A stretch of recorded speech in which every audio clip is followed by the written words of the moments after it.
Republican presidential candidate Chris Christie holds a pizza and politics event at a residence in Keene, New Hampshire on Wednesday, November 1st. I'll have to say that I give the president credit since October 7th. I think the things he said has made sense, and I think him going to Israel was a really important symbolic move representing our country and our loyalty to Israel.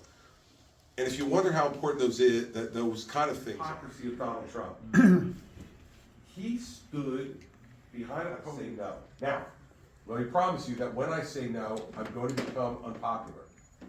I saw it happen in New Jersey. Back work requirements, in deeper work requirements into welfare and Medicaid. And for the sake of just firing Kevin McCarthy, they got rid of that bill, and now none of those things were in the bill that they ultimately all voted on. We have to get back to honoring work by requiring work. Encourages them or requires them to have to. The American presidency is not a dictatorship, thank goodness.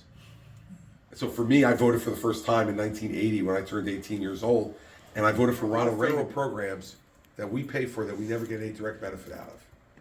So for instance, let's take another safety net program, food stamps. I've been fortunate in my life, I've never had to be on food stamps. But I pay, as do you, in your taxes, for a very large food stamp program. I don't begrudge that, because I don't want people in this country, if we can avoid it, going to bed hungry. But if I say, well, if I'm never going to use food stamps, why should I pay for it? Well, we start to apply that test to everything, we're going to have a problem.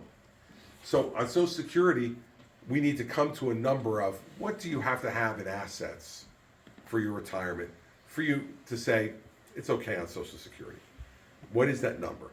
That'd be a product of negotiation with the Congress and everyone else, but we have to go after it. Because if we don't, we're going to be in the spot you talked about in 10 years. So look, I didn't get struck by lightning. Back to your first comment. First of all, Hamas. I think we should hold candidates too. And Donald Trump and Vivek and Ron, to me, fit in that category. So we have an obligation in a primary to say what we really believe and to say why we think our options would be better. And by nature, that's going to mean some critical things are said. But I don't make my decisions on what I believe is right or wrong based upon Iran, because they still are the second biggest economy in the world, not the first.